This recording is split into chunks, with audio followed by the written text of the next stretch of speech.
Hi friends, central salt and marine chemical research ఇన్స్టిట్యూట్లో తరపున technical assistant and టెక్నీషియన్కి సంబంధించి ఒక అడ్వర్టైజ్మెంట్ అనేది ఇచ్చారు. ఫస్ట్ చూడండి, అడ్వర్టైజ్మెంట్ చూద్దాం పూర్తిగా. అది టెక్నికల్ అసిస్టెంట్ అండ్ టెక్నీషియన్, అదే post central marine and salt research. Opportunities for the bright and result oriented Indian nations అన్నమాట. సో ఇప్పుడు టెక్నికల్ అసిస్టెంట్ పోస్టులు చూడండి, 4 ఉన్నాయి. OBC 1 and 1 reserved, EWS SCs and 2 unreserved. ఓపెన్లో 2 అండ్ ఓబీసీ 1 అండ్ ఈడబ్ల్యూఎస్సి 1. ఇది level 6 అనమాట. Level 6. Upper age limit not exceeds the last date of the recipient. 20 years దాటకూడదు, 28 years, 28 years దాటకూడదు. టోటల్ రెమ్యూనరేషన్ అనేది 41,000, 49,000, నియర్లీ 50,000. అండ్ టెక్నీషియన్ 2 ఉన్నాయి, and OBC and 1 unreserved. Open 1, OBC 1 ఉంది, 2. Level 2 ఇది 27,520, 20 years. ఇది కూడా same. Total remuneration means experiment total remuneration minimum level అయితే basically including HRA and 5 cities. అది యాక్చువల్లీ ఈ రెమ్యూనరేషన్ ఏంటంటే HRA plus pay scale, HRA pay scale అనమాట. And DA వేరేగా ఉంటుంది, టీఏ అండ్ డిఏ ఉంటుంది వేరేగా. అవి దాని బేస్డ్గా ఇవి ఇంకా మారుతాయి, ఇంకా హై అవుతాయి కానీ లో అవ్వదు. అదే వైసిటీస్ బేస్డ్ ఇచ్చాడు అనమాట. అది నెక్స్ట్ చూడండి, అన్రిజర్వ్డ్ అండ్ ఎస్సీ ఓకే. ఇప్పుడు దీంట్లో చూద్దాం పోస్ట్ వైజ్ వాళ్ళు క్వాలిఫికేషన్ ఏంటంటే, టెక్నికల్ అసిస్టెంట్కి ఒకటి అన్రిజర్వ్డ్ పోస్ట్కి లెవెల్ 6 కదా. ఇది first class BSc with chemistry is one of the subject ఉండాలి. కెమిస్ట్రీలో బీఎస్సీ ఉండాలి, అంటే ఎంపీఎస్సీ చేసి ఉండాలి. అది మీకు కెమిస్ట్రీ సబ్జెక్ట్ ఏదైనా ఉంటే చాలు. 1 year experience in inorganic chemicals manufacturing industries, or 1 year experience in chemical analysis from the university. 1 year chemical experience కూడా ఉండాలంటున్నాడు.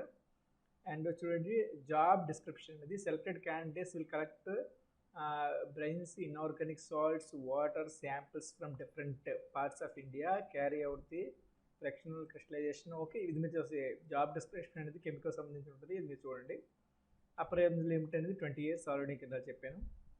47, 49. ఒక technical assistant first class diploma in computer engineering, specialisation in computer networks of at least 3 years of full time duration. Diploma in computer engineering అది కన్ఫర్మ్గా ఉండాలి. And నెట్వర్కింగ్లో 3 years experience అడుగుతాను.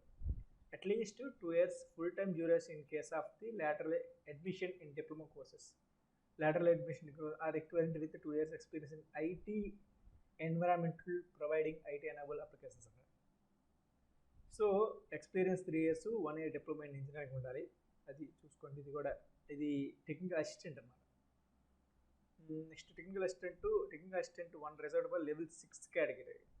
Same ఇదే. First class BSc in సైన్స్లోన ఉండాలి. 1 year full time professional experience, or 1 year experience in the relevant discipline from the recognised institute. 1 year experience అడుగుతాడు. The selected candidates expected to support engagement with the proactive macro and micro research planning for short term, medium and long term based on emergency. Okay, ఇది మీరు ఒకసారి చదవండి, పర్లేదు. Next technical assistant functional designation as a junior engineer first class diploma civil engineering చేయాలి and 3 years experience.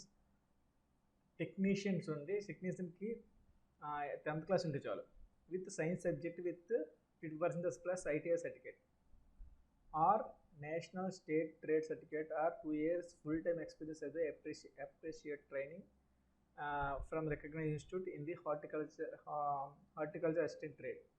And SSC with ITI ఉన్నా అంటారు. And 2 years experience ఉంటే పర్లేదు అంటున్నారు. అప్రెంటిస్ చేస్తారు కదా, వాళ్ళకి కూడా ఎలిజిబిలిటీ ఉంది టెక్నీషియన్కి.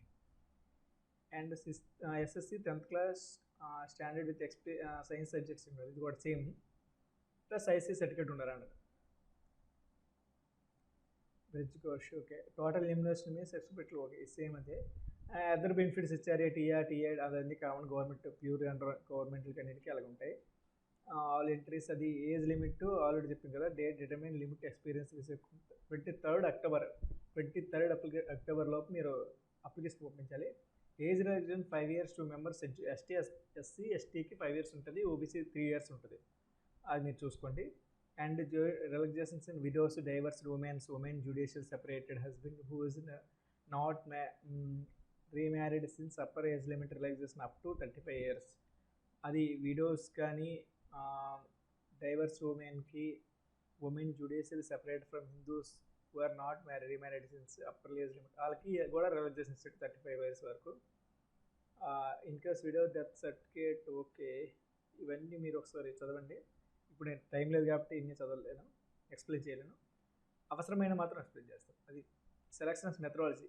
పోస్ట్ ఆఫ్ టెక్నికల్ అసిస్టెంట్కి క్యాండిడేట్ చూడండి, దిర్ విల్ బి 3 పేపర్స్ ఉంటాయి. Paper 1 and paper 2 and paper 3.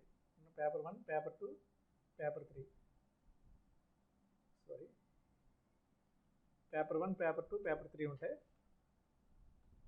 And paper 2 will be the evaluation only those candidates who secured in the represented marks determined selection commission.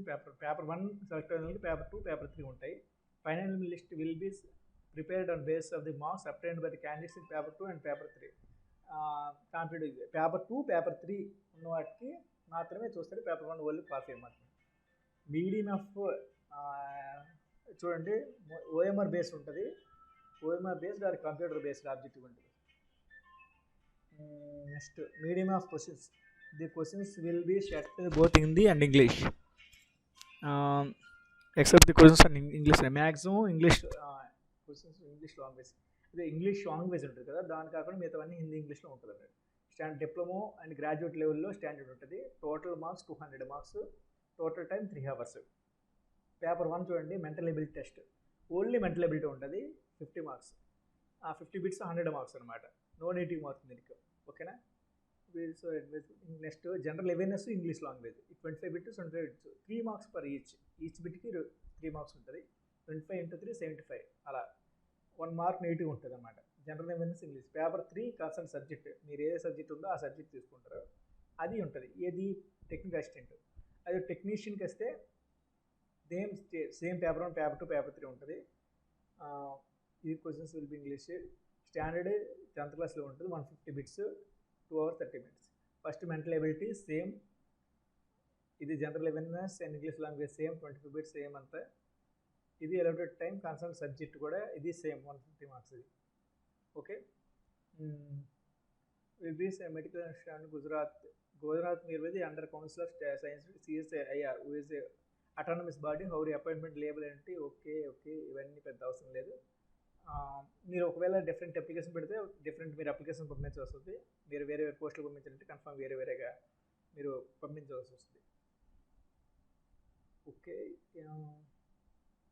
How to apply చూద్దాం. Interested candidates may download prescribed application format by the institute website. ఈ website నుండి మీరు తీసుకోవాల్సి ఉంటుంది. Application form can be also be collected in person from recommend. అదే పర్సనల్గా కూడా మీరు డైరెక్ట్గా వెళ్ళవచ్చు. అప్లికేషన్ అనేది ఆ అప్లికేషన్ చూసుకోవచ్చు. అప్లికేషన్ షుడ్ తయారు application in prescribed format form and following document should be attached with application form. All respect. ఏ డాక్యుమెంట్స్ కావాలంటే degree certificate, date of birth, terminate, ఇవన్నీ కామన్ అన్ని సబ్జెక్టులకి. Caste certificate, medical certificate etcetera. And DD 100 rupees తీయాలి. Valid for 3 months లోపే తీయాలి. అది payable at Bhavnagar CSMCRI Bhavnagar అని తీయాలి. దాని మీద తీసి ఆ DD application for the post of letter రాయాలి. ఇది ఇలా రాసి application for the post of అది పోస్ట్ కోడ్ అని పెట్టేసి పేపర్ మీద అది కవర్ మీద 23rd October పంపించాలన్నమాట. Address administrative officer CSI central parent institution Gujarat. Okay, ఇవి ఈ జాబ్ గురించి టోటల్ డిస్కషన్. అండ్ పాసిబిలిటీ అయినంత వరకు దీనికి ఎలిజిబిలిటీ ఉన్న వాళ్ళు మ్యాక్సిమం అయినంత పెట్టండి. ఎందుకంటే ఇలాంటి వాటికి కాంపిటీషన్ తక్కువ ఉంటుంది. అండ్ రీసెర్చ్ ఫీల్డ్లో ఎప్పుడు కూడా నేను ఇంతకుముందు చెప్తాను, ఇప్పుడు కూడా చెప్తాను, రీసెర్చ్ ఫీల్డ్ ఎప్పుడు కూడా వర్క్ బర్డెన్ తక్కువ ఉంటుంది, మెంటల్ స్ట్రెస్ అంత ఉండదు, జాబ్ పీస్ఫుల్గా వెళ్తుంది అనమాట. అండ్ కాంపిటీషన్ కూడా వీటికి అంత ఎక్కువ ఉండదు. సో మీరు ఎలిజిబిలిటీ ఉన్న వాళ్ళు మాత్రం కన్ఫర్మ్గా పెట్టడానికి ట్రై చేయండి. And thank you watching this video. నా వీడియో కనుక మీకు నచ్చినట్లయితే లైక్ చేయండి, షేర్ చేయండి అండ్ సబ్స్క్రైబ్ చేయడం మర్చిపోకండి.